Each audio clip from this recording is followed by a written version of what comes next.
Welcome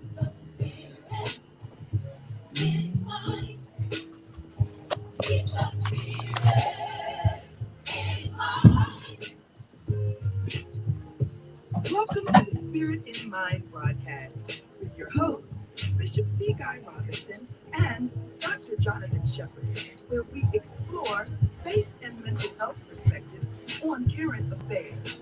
Let's get into today's discussion with the Spirit in Mind. Hey, and good afternoon, everyone. This is Dr. Jonathan Shepard coming here live from the radio station as we are bringing to you another live episode of Spirit in Mind. I am so glad to be with you on this afternoon. I'm here with Bishop C. Guy Robinson, and we're so glad that you joined us today as we are so excited that today is a new day. And we're excited about what's happening in your life, and we're excited about what's happening in our own lives. And please let somebody know that we are on the air, that Spirit in Mind is live. Let me tell you, Bishop, I am just so encouraged because there's so many different people who are letting me know that they are listening to us, they're watching us, they're going back and being able to hear what is happening in our own lives and what's happening in their lives as they're going through transitions. It's this series has been so impactful for so many different people. And so please, right now, as you're listening right now, we want you to join us. You could even call in. You can call the 443-380-2803, 443-380-2803, and you can let us know that you're enjoying the show. So we would love to hear from you. I see people are jumping on online. We are also live streaming right now. You can go to Bishop C. Guy Robinson's Facebook page and to his YouTube pages. We love staying in contact with you. That's how we know that we are being a blessing to you and that you're receiving what we're sharing each week. Please go. You can even visit Bishop at his church, the Tabernacle of the Lord Church. As Bishop has been even just busy today in ministry, and we're so thankful for him. And you can go and listen to a wonderful sermon, 2100 West Baltimore Street. You can look even online to purchase his book called Critical Collaborations. Critical Collaborations, go to Amazon or wherever you like to purchase your books, and you will gladly be blessed. You can even check me out. You can go to my website and check some of the services out that I'm providing. If you're in need of direct care services within the Maryland and DMV area, in particular the District of Columbia, if you need some of those resources, please let me know. drjonathanshepard.com, drjonathanshepard.com. Been working hard on my website to make sure that it is easily accessible. And if you need direct care services, please reach out to me. If you're in need of just someone to be a consultant in regards to mental health treatment that's occurring or that is needed, I should say, within your faith-based organization, your corporation, even within your own personal family, please let me know. And I'm so grateful that people are coming on right now to let us know. Thank you, Angela Perkins, who is a consistent supporter and viewer of our shows for the last 3 years. I mean, she really has been hanging in there with us, Bishop. And thank you, Mark. Good afternoon to you. And please just chime on in. You can, again, call in at 443-380-2803, or even hit us up on Facebook, Instagram. We're there. Put a comment, just drop a little note and say, hey, we're so glad that you're on the air. I'll say this too as we're getting prepared for the Thanksgiving holiday. Isn't it amazing how transitions and how we have just moved right along from the beginning of 2023 to now? We have about 6 more weeks before the end of this year. Man, it has gone by so fast. And next week we'll be celebrating Thanksgiving here in this country. And so we know we're grateful. We're so thankful for what God has done in our lives, and we're grateful to be alive. For so much has happened, even since the last time we've been on the air, where people who were here last week, they're no longer here. And so I'm so grateful to God to be alive. And I tell you, even during this season, we know that there's so much hurt, so much pain. And we'll talk a little bit about that as we go further into the show. But Bishop C. Guy Robinson, it's so glad to see you, sir. How are you doing? Doing well, Dr. Shepherd and Spirit and Mind family. What a blessing it is to have this time with you. And what a relevant, you said it, what a relevant subject. I know to me personally and to us, we talk a lot about this, but dealing with transitions and the reality of change. And so many of us are going through so many changes in our world today. And so you've heard the contact information. So we'd love to hear from you on the chat line or by way of the live call in, just as we begin to revisit some of these ways of acknowledging, addressing, and coping with and dealing with. Last week we talked about embracing the reality of change. And so if you're going through any changes, holiday season is upon us. And for some, this will maybe a different holiday season than for others compared to last year. And so all those kind of changes we want to talk about today as we get started. Yeah, absolutely. And thank you. Thank you, Janet Rogers, for sharing. And my uncle is even listening. Thank you, Uncle Dwayne. I appreciate you. And thank you, Mark, for your comment. And we are so grateful to be able to assist people. But Bishop, you said something last week, and I want to start there, and then we'll move forward.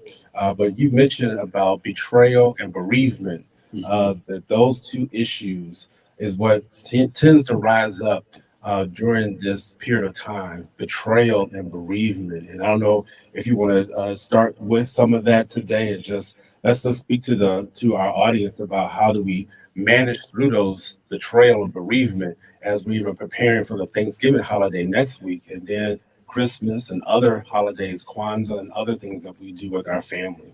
Absolutely, and because that really fits into this kind of like exchanging relationship or correlating relationship between change and loss and grief and those kinds of things.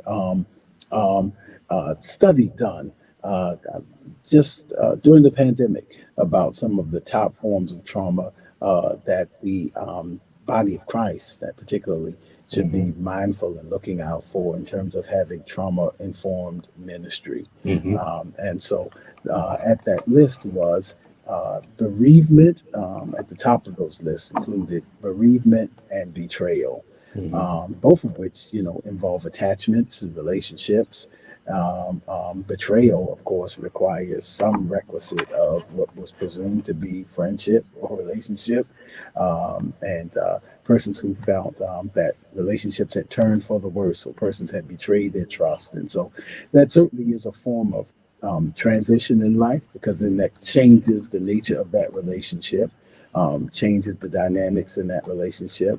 And then bereavement, of course, is the loss of a significant relationship.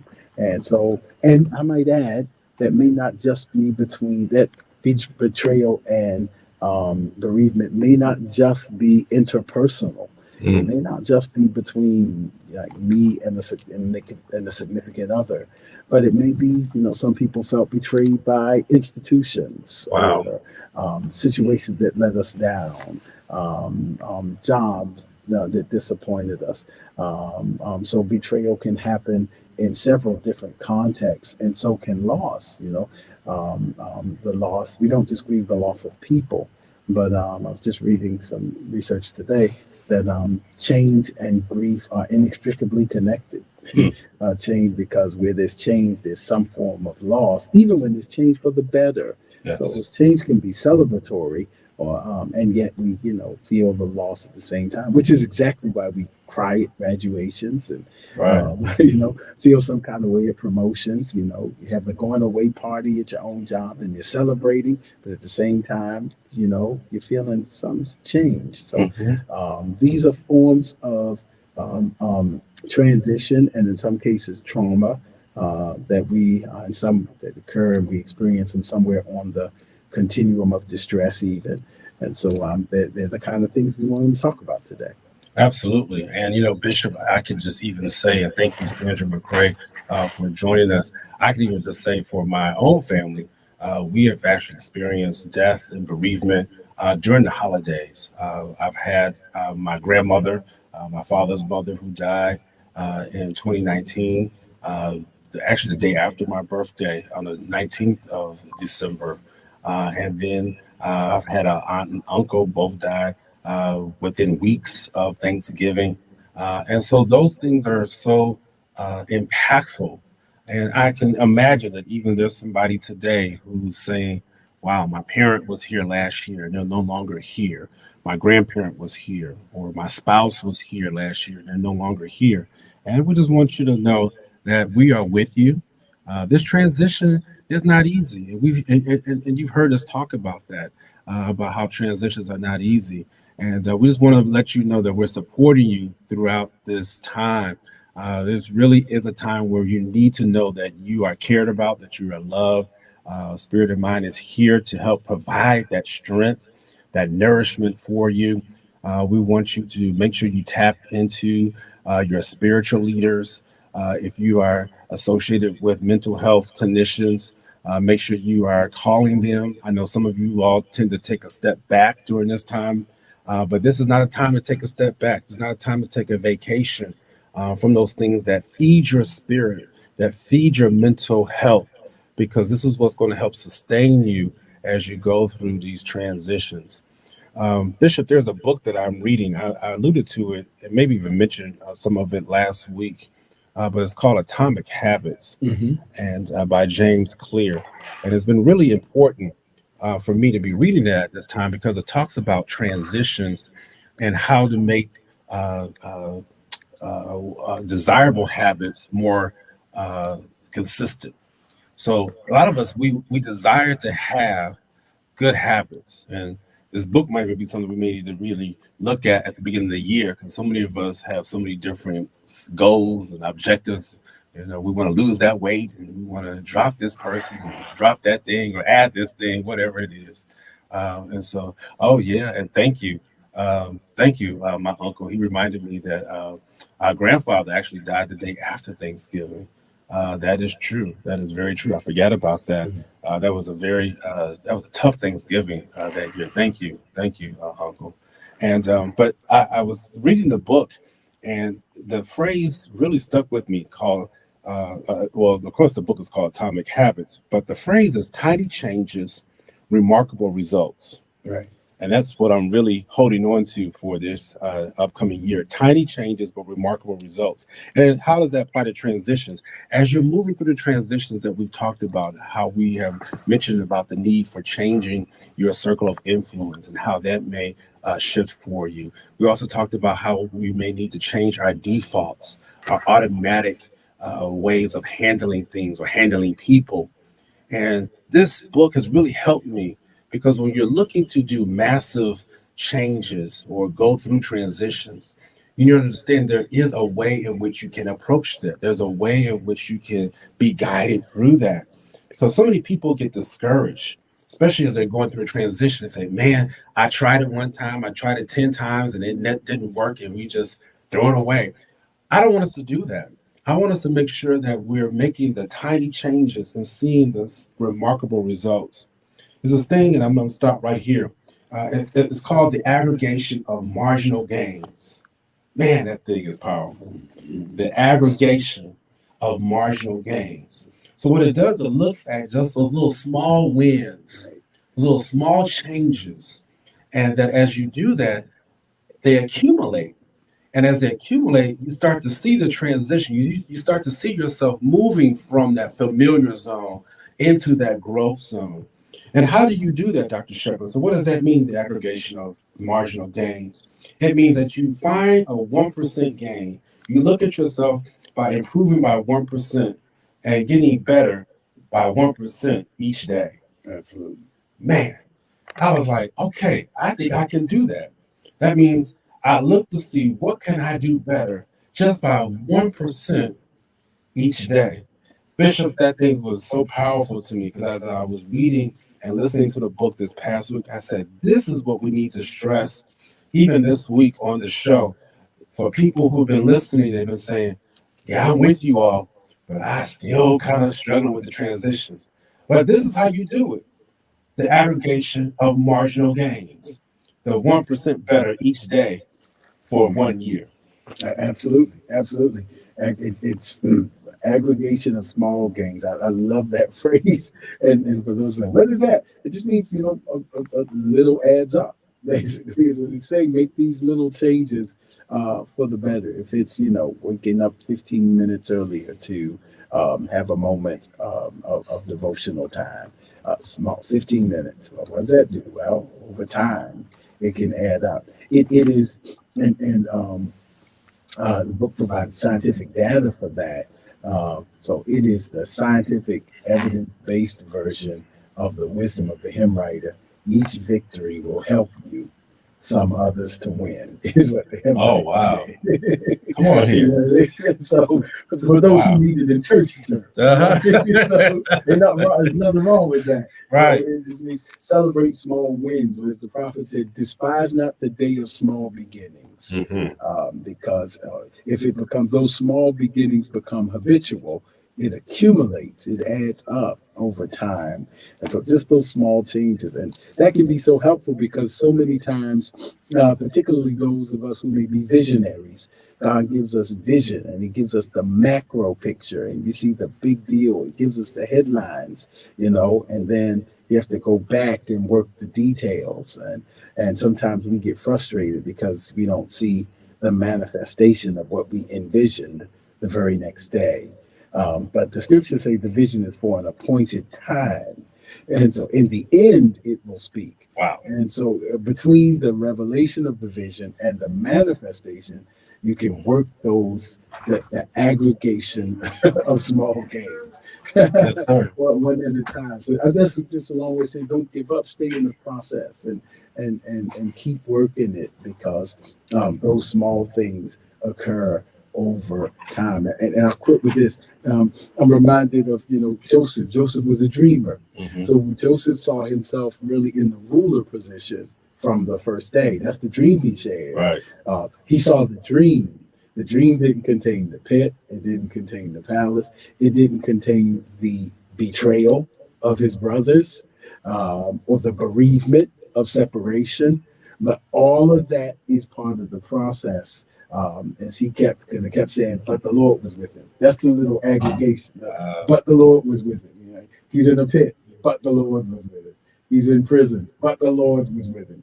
And each time the Lord is with you, it makes the whole difference in how you handle that. That's the theological piece of these movies. This is Spirit in Mind. Absolutely. Right. That's right. We're living it out. We are living it out. Thank you. And I would just want to acknowledge Sandra McCray. She was just sharing how she lost, I believe, her father. Excuse me. I always want to make sure that I say things right on the air. But she mentioned her husband. I'm sorry. Her husband transitioned in 2016 in Yes. December. Right. And so, again, we acknowledge and we recognize those persons who have suffered loss. It can be throughout the whole year, of course, but it's just something different when you experience that loss right around the time of Thanksgiving and Christmas, and it really hits home for so many people. Bishop, I was looking at the definition of what habit and what atomic is, and I know we're coming up in the last 5 minutes, so we're just going to stay right here. So habits are the compound interests of self-improvement. Right. So when you're talking about transitions, you're looking at the compound interests of self-improvement. Because if you don't have good habits as you go through transitions, those transitions will end up actually becoming negative experiences for you. One of the things that I have also noted is that as you're repeating, you could be repeating poor choices or good choices. And when you tend to do poor choices, that's when you end up with toxic results. So Yeah. sometimes you wonder, well, Dr. Shepherd, I'm going through a transition, and then somehow I'm always ending up in toxic results. I don't end up in a growth zone. I'm moving, but I end up in a zone that's not where I should be. And so you got to go back and look at the choices.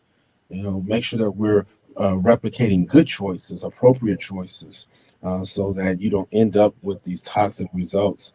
I'll end with this.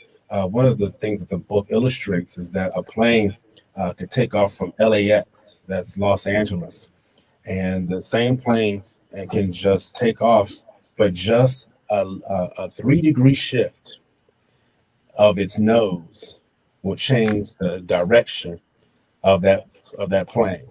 Now, within the first hour, they probably still get to its destination. But if this plane is traveling to New York by 3 degrees difference, it'll end up in Washington, D.C., almost 250 degrees. 250 degrees miles, 250 miles away from where its original destination was posted. That tells me that as we go through these transitions, we must make sure that we stay on the course, not get distracted, and don't allow the little things to take us off so that we will reach our destination. That thing was so powerful to me, Bishop. I'm going to transition back to He you. starts off with that illustration. That's Yes. one of the most powerful ones. Little changes over time, and the effects of it. And so that's important for us. And that's important for us even when we're doing good habits, because sometimes when you're doing those small changes, it doesn't seem like it's working right away. That's why we use the Joseph piece. But that even includes in our growth and maybe even in our grief processes. You may get to acceptance this year, and then thought you did, and then something happened that triggers it again. That happens. Don't beat yourself up. Stay on that path to adjustment and openness to change these things. So I know we're running out of time, but we just can't emphasize enough, whether your decision was, to commit to an exercise routine or whatever. These habits, they're working. Whether it was to pray, and sometimes you pray every morning and that little 5 minutes, and, the enemy tries to say it doesn't make any difference, but no, it's making a difference. It's that 3-degree change that over the course of time will get you to a better place. So just kind of trying to say that. That's hard because we live in a world that so heavily markets instant gratification and immediate gratification, but good things still take time. Yeah, so please continue to watch, continue to share. We're on part 12 of the series. Can you imagine that? 12 different parts, and each part has been significant and impactful. We want you to go back to YouTube, go back to our social media pages, and you will be blessed as you review over those shows. We have some exciting things coming up, and we look forward to even being able to have larger platforms so you can get the material, review it, but go back and watch this. Go back and share it with your friends, because we want people to be encouraged and inspired during this time. Bishop, I'm done. So we close with the word of the Lord. He that hath begun a good work in you shall continue to perform it. It may be little changes day by day, but every day we choose and pray that you are getting better than the day before. Thank you. And if this has blessed you, tell somebody about what we're doing. And by the grace of God, we look forward to seeing you next time on Spirit in Mind.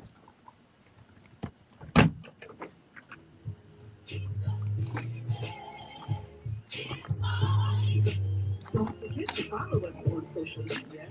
We're on Facebook at Spirit in Mind, and we're also on Instagram at Spirit in Mind Live. Join us next time for a new episode of Spirit in Mind.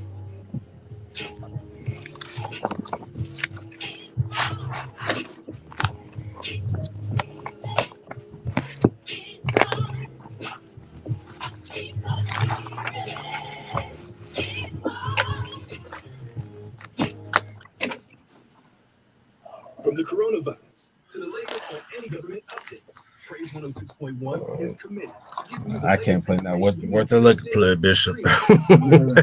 Air piano works. Ah. Stay